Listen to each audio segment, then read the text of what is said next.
الرحمن الرحيم وإن كنتم في ريب مما نزلنا على عبدنا فأتوا بسورة من مثله وادعوا شهداءكم من دون الله إن كنتم صادقين فإن لم تفعلوا ولن تفعلوا فاتقوا النار التي وقودها الناس والحجارة وأعدت للكافرين. Very dear sisters and brothers, esteemed listeners, viewers, Assalamu alaikum wa rahmatullahi wa barakatuhu. Wa alaykum assalam wa rahmatullah. Like yourself, I feel very privileged in such a busy life that we somehow found ourselves in, that we can take time off for our own benefit and hopefully for the benefit of all of those that are part of our lives and even the wider circle of our fellow human beings, to reflect and to consider divine loftiness.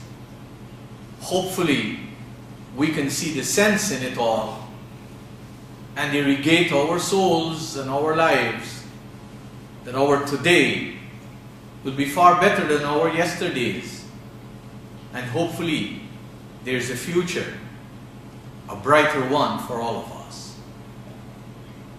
The verses of the Qur'an that I introduced in the beginning of my discussion and dialogue with myself and yourself can be found in chapter 2, verse 23 and 24. That is Surah Al-Baqarah, verse 23 and 24. But in order to connect with this verse, we need to recap very briefly of some of the important points that we touched on in our last meeting last week. And you will recall we were journeying into the understanding that Allah Almighty, throughout His revelations from the inception of the creation of mankind, of humankind, wanted people to establish that difference in their lives, that divine loftiness is unique, is one. There is no partnership to it. There is no partnership to it in terms of the elements of nature, or what we will call the celestial bodies, or what we may say are the creations on the earth, and that would include human beings. The most important message that all the prophets brought to their communities is captured in this statement, which Muslims themselves, they know without any doubt. Whether they know the implication of it is another thing. But all over the world, wherever Muslims are, you will hear them say, La ilaha illallah. My take on this is in the form of a question. Do we truly understand what this means? Do we truly understand the implication of this?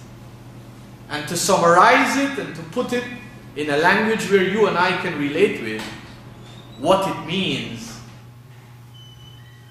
is that nobody, no being, no creation of Allah can bring forward on his own or on its own a system as God Almighty has brought forward, as divine, as lofty, as elevating, as enhancing, and as empowering. And that's what is understood by this concept, La ilaha. It's not a concept to be understood in terms of abstract language, where we say there is no God but God, or there is no God but Allah, and we finish there. It means it is to acknowledge that there is one lofty divine system and perception.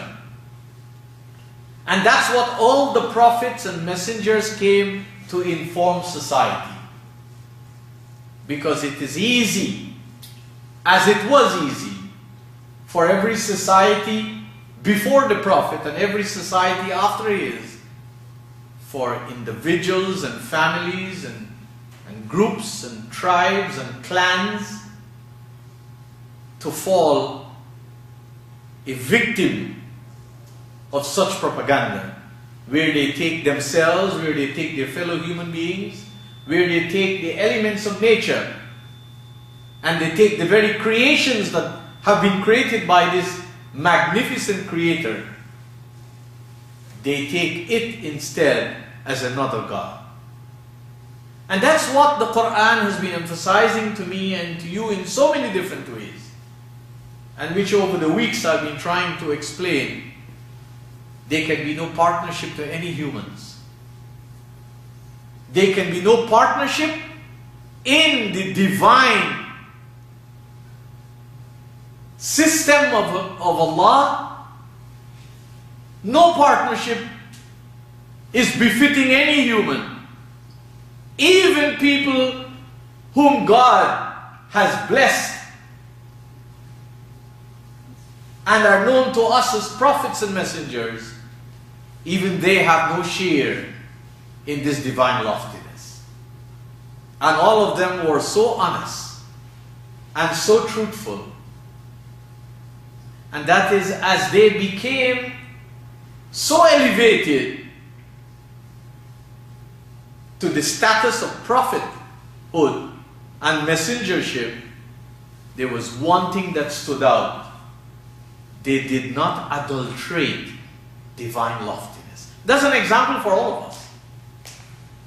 Because you see, many people, as they get higher in life, most of them tend to forget what is natural, what is normal, what is impeccable of nature. And if you look in our world today in which we live in, the politicians, the economic giants of our world, who are called the billionaires, not millionaires anymore, the billionaires,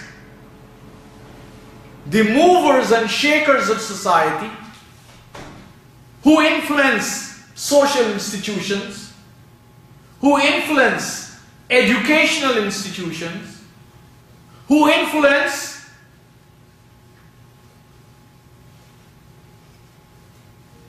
the well-known terminology of religion or religious movements.